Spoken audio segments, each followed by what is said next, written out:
Gabe, I don't know if you ever played that game Fortnite, but all the youth are playing it. No. My son wanted some upgrade on the game, and he came to me. He needed $10. He's like, "Dad, can I do something to earn some extra money?" And I was like, "Well, no, not really, because we already give you too much money each week as it is. So, you know what? We got 3 toilets in the house. I'll give you you clean each toilet. I'll give you $1 per toilet." And he was like, how about $3 per toilet? And I was like, well, I don't negotiate with terrorists, so no. And so then he responds back to me. He's like, well, how about $2? And I was like, how about 50 cents? And at the end of the day, he successfully earned $0. He did nothing. Everything sounds great when the price is right. Everything sounds great when it's maybe free. It's part of our human nature, right? We want greater allowance without our parents asking greater work from us. We want greater benefits from our employer without having to pay into those benefits. We want fruit from the garden without having to weed the garden. We want to marvel at God without having to sacrifice for God. When that's the case, we turn God into a genie. Can we really say that we understand Christ? Can we really say that we understand the mission of Christ if we aren't willing to sacrifice for Christ?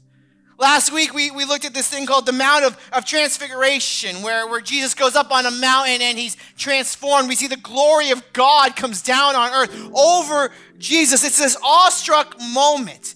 And in that moment, Christ's agenda to sacrifice for feeble mankind is encouraged. It's a powerful moment. It's a clear moment. What follows from that moment, what we'll look at today, is where Jesus has to turn to a few and say, let this sink in.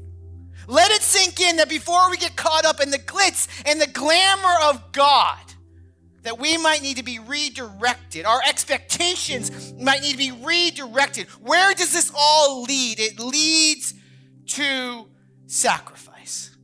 Here's where we pick up in Luke chapter 9 of our series, The New Normal. It says on the next day, a timestamp for us. Soon thereafter, following what we talked about last week, when they had come down from the mountain, a great cloud met him.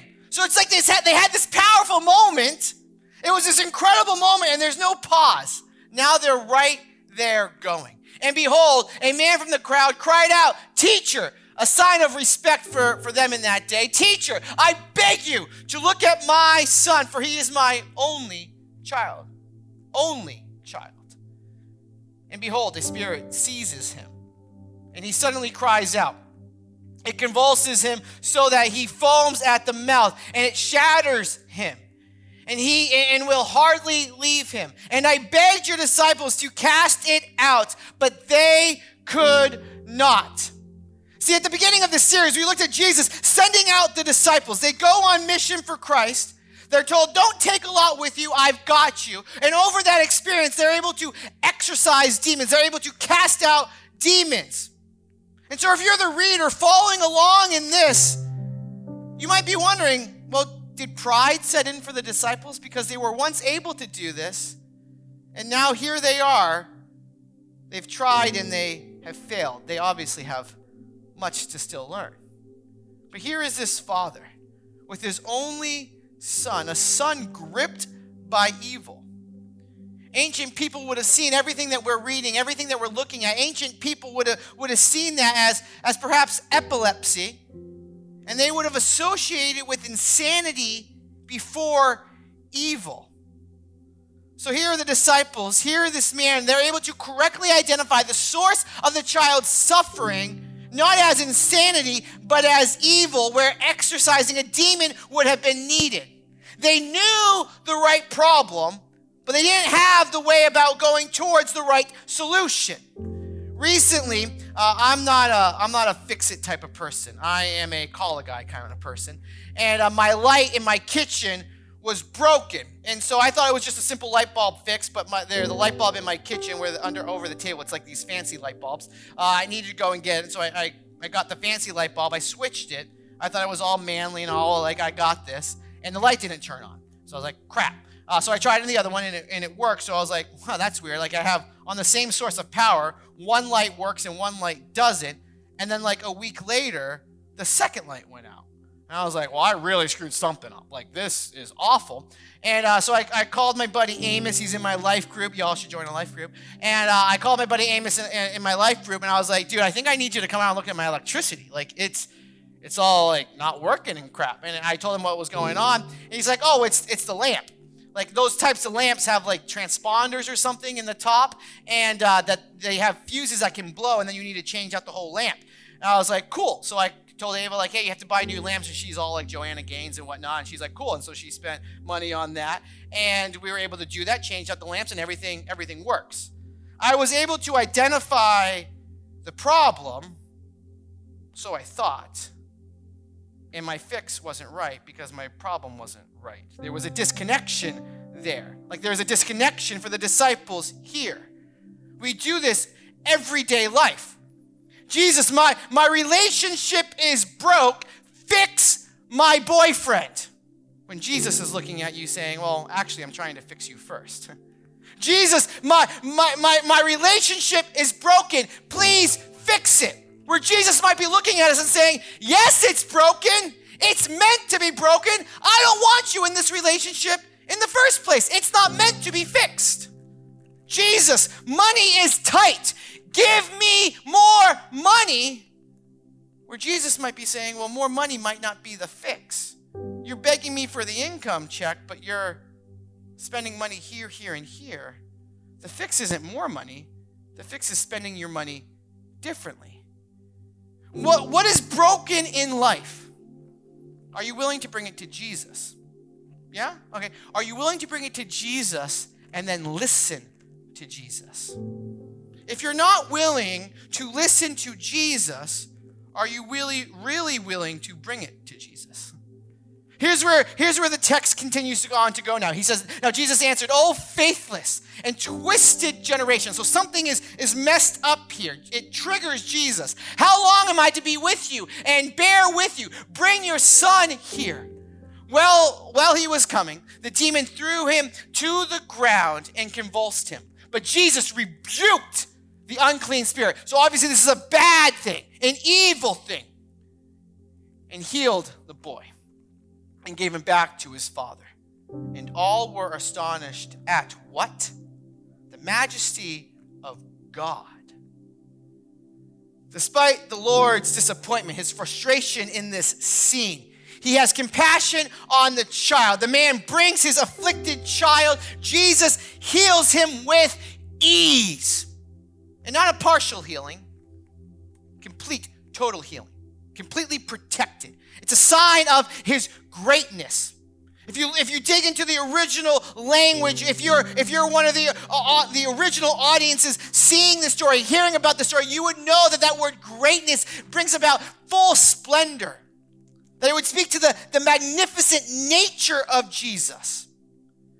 But Jesus, as Jesus does, where do the people go? They're not in awe of Jesus. They're in awe of God. And that day, that's a slight difference.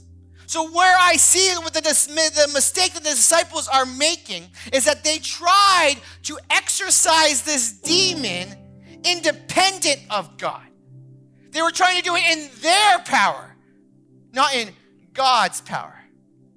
As if it was their power to command. This is something that they will learn. Later on in the book of Acts, Peter, you'll hear this. Peter will say, I have no silver or gold, but what I do have to give you, in the name of Jesus Christ of Nazareth, rise up and walk. For the disciples, the power of the Holy Spirit was something that they learned to handle. To do things in the power of God and to give him all honor, to give him all glory, and not to try to do it in their own power, their own spirit. Lesson learned. Hey, allow me to do something for you, or allow Jesus through me to do something. One is a sinful attitude, and one is a worshipful attitude. If you're on Instagram and you use some hashtags, you might get some DMs. people might slide into your DM, if you will. And I've been using some hashtags all week trying to get one of these things, and finally I got one from Cherry Standish. She has 0 followers and 0 posts, but she wants to be my friend. And she slid into my DM, if you will, and said, hey, we can talk more closely. No idea what that means, and this person probably isn't even American. She's probably from overseas or something. I don't know. But seriously, like, this is all, so like, you've been there and you've gotten stuff like this. And you might look at this, and there are people that would say, ignore, delete, or accept. Should I allow this to happen? And there are so many people that right away they're like, oh, this is going to be fun, accept, and they get themselves in trouble. There's another group of people that would look at this, swipe away, look at this, swipe away, look at this and be like, oh, what the heck, let's have some fun, accept. And now they get themselves into a world of trouble.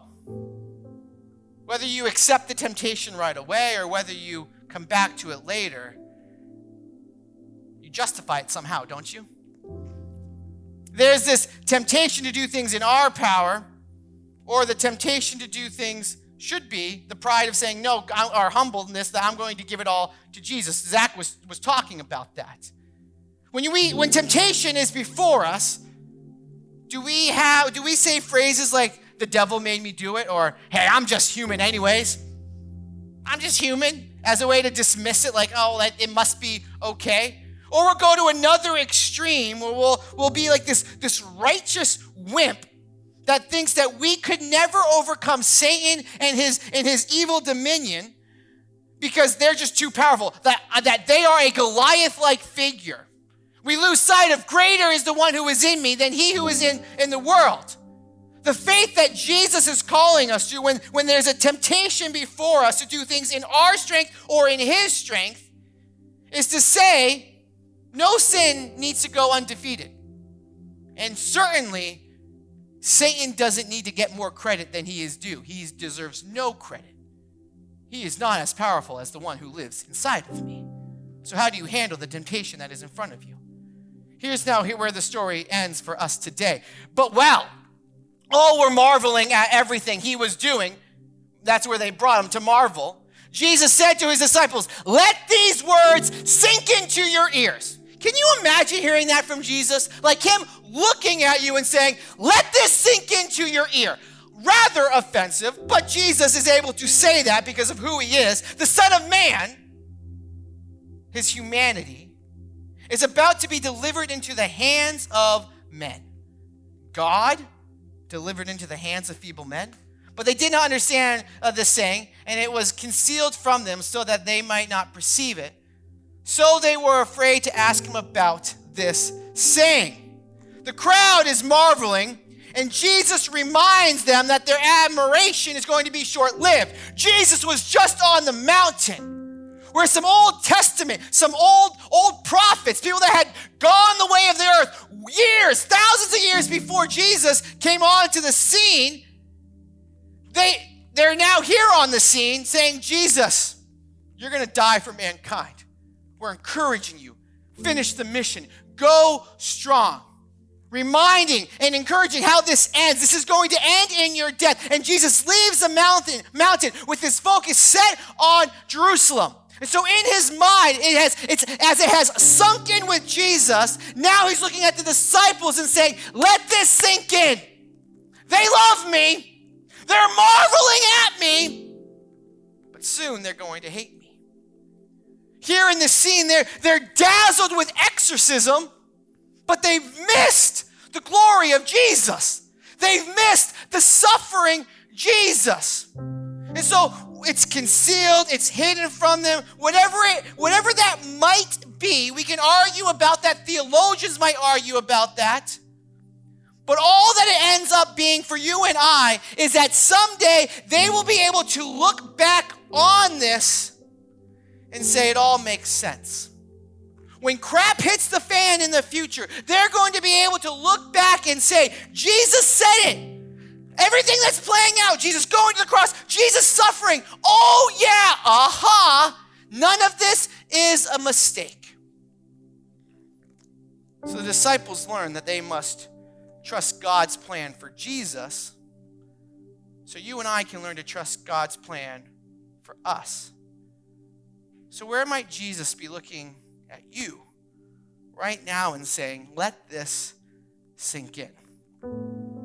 Monday, I had a long day. Started early, grinding early in the morning on work and whatnot. And then I had meetings and whatnot. I couldn't get ahead of work, and so I took my kids to a park to get them out of the house, and so Ava could have some focused time. I took them to a park, and I was at a bench reading a book that I needed to read for a meeting in the evening, and the kids were playing, and then we get back to the car, and in enough time for me to rush to my evening meeting, and I get back to my car is dead. And the battery had died. We jumped it on my way to the park and thinking it just needed a jump. Then we get to the park and my battery dies, and so we realized we need a new battery. So I call Progressive. They're sending out a tow truck. Tow truck is on its way. It takes like forever to get there. And then when the tow truck gets there, the way it's all positioned, we have to push my van. And my van is on just a very, very slight incline. Nothing extreme, but it was enough of an incline where I needed somebody more than myself. And so I'm at the park, and there's a big thing going on in the pavilion. And when I look around, I see two dudes and a bunch of like high school kids. And so I go to the first dude. I was like, hey, can you help me push my car? And he's like, I just had back surgery. I can't. I was like, okay, good excuse. That makes sense. Okay, cool. I go to the second guy. And he's a bigger dude, so I was kind of hoping he would say yes anyways. And so I go to the bigger dude, and I was like, hey, my car, could you help me push it? I needed to push it like 9 feet. Not long, not a lot of work, just needed a little extra hand. And he looks at me and goes, I don't know, maybe these high school kids can. And I was like, huh? What kind of human are you? And so I was like, okay, whatever. So I look at the high school kids, and they're all like, I was like, okay, maybe this will be fun for them. I was like, hey, the 6 of you, could we all have some fun and get behind my van and push my van? You work with the youth, right? Okay. You want to know what those dirtbags said to me? They look at me and they say, we'll do it for $300. I was like, get the heck out of here. I thought they were kidding. And then negotiating with me, they're like, okay, we'll do it for $25. And I was like, no, I'm giving you no money. And so I walked over. Ava had met me there at this point, and I walked over to my other car and grabbed my 7-year-old son and my 9-year-old son, and the high school kids watched me and my 2 little boys start to try to push the car. Thankfully, we didn't have to. The guy was able to jump it with one of his machines or something that he was able to do it with. But the point is, this whole scene made me leave the parking lot infuriated. I'm like common courtesy. Like, where has humanity come to where a group of 7 individuals that are capable of giving me a hand all say to me, no, we won't do it. And I left in my head saying, y'all need Jesus, but saying it with attitude like not like, hey, like, can I tell you about my Jesus? But like wanting to look at them and be like, let this sink in. You really need Jesus. Like, Jesus is like, you need Jesus. I left there angry. So my question is, where might God be looking at you and needing to say something similar? Let this sink in. Sometimes God is going to direct us places that on the surface makes no sense. Yet after a time, we see God led us there and we start to understand why. But at first, it doesn't seem to make sense. So are we willing to walk with Jesus even when we have questions? Faith, by nature, never fully makes sense. Yet it's never senseless. Why? Because of God. It made no sense to build the ark, but God. It made no sense to walk around a city, Jericho, and watch walls come falling down. It made no sense, but God. It made no sense for a shepherd boy to go and fight Goliath, but God. Are you waiting for this to all make sense on paper? Well, stop treating God like a math assignment that's all going to make sense. Faith risks going down a path that we don't fully understand, but we go down it simply because God said, turn here. Or God might be saying, hey, it's a dead end, turn around. So let this sink in. God very likely is calling you to a place of sacrifice wanting you to learn through the process. Sacrifice the relationship. Why? Because it isn't good for you. Sacrifice drunken habits because it's not leading you anywhere good. Sacrifice looking at your computer, looking at your phone, thinking no one can see. Sacrifice your time in the morning to spend time with Jesus. Sacrifice your comfort to go on mission for Christ. Sacrifice. It all has to make sense before saying yes to Jesus. Our big thought for this experience here is this: to know Jesus is to know sacrifice. Too many of us as Christians are content having the bar of sacrifice be culture. I sacrifice just a little bit more than culture. Jason, I would have pushed your car. I'm a great person going to heaven because I would have pushed your car. I'm just a little bit better than culture. Culture isn't the bar. Jesus is the bar. This weekend, we're going to have a bunch of cookouts. It's the 4th of July is up and coming. We've been quarantined for months. We're all sick of being quarantined, and so we're going to have some cookouts. We've been quarantined, and we're going to go crazy on the 4th of July. For many of us, that will be boozing and cruising and all sorts of things. My question is this: is there a way to sacrifice your version of fun for the mission of Christ? See, our mission statement as a church is that we exist to ignite a craving for Jesus by relentlessly loving our community. There's a way to do this during cookout season, during barbecue season.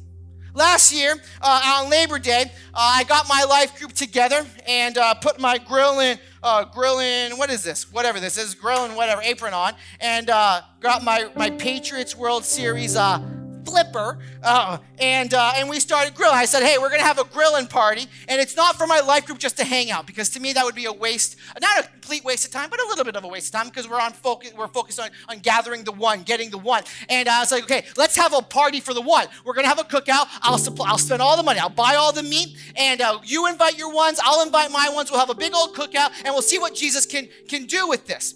And so none of their ones came. I think they did try to invite some people, but none of them came. And one neighbor came during the day. So here we are for 3 hours, and one of my neighbors came. And I was like, oh, this is, I was like, come on. I was bummed. Later that night, my other neighbor from across the street comes, as we're cleaning up and stuff, starts talking to me. And he's like, you know what, he tells me about his faith journey and how he almost died at one point, then drugs and alcohol, and just this crazy story, but faith kind of intertwined into that. And then he's like, and then I got this job, and I haven't been able to make it to church, but I'm going to retire soon. And he's like, as soon as I retire, I'm going to come to your church and get back on track with God. And then he leaves. And I was talking to Ava over the night, and I was like, this day feels like a waste. Like, my neighbor's like, oh, I'm gonna, once I retire, I'll start coming to church. And I was like, he's so full of crap. Guess what? He retired and started coming to church that very Sunday, and he's not missed a Sunday since, and now he's in my life group. So who was full of crap, him or me? Me. That cookout, in the moment, felt like a complete waste. But I got to connect not only with my neighbor across the street, shout out to Todd, I got to connect with one of their husbands, one of my life group people, her husband, and I got to connect with him, and we got to bond and go have a deeper friendship, and it's been a really strong friendship moving forward. It's been really healthy and good. One of my neighbor that came during the day is somebody that was like, Christianity, Jesus, I'm not too sure about that, but saw me in my I Turn Grills On apron and was like, okay, you can be a Christian and be somewhat, I don't know if this makes me normal, but makes me funny. I'm hilarious. And he's like, okay, I could maybe talk with this guy. And now there's been times where he's come over to my house saying, Jason, I just need someone to talk to. Can we talk? So this grill party, barbecue, whatever, felt like a waste of time, but God did something through it. Mission requires sacrifice because sacrifice is what birthed the mission.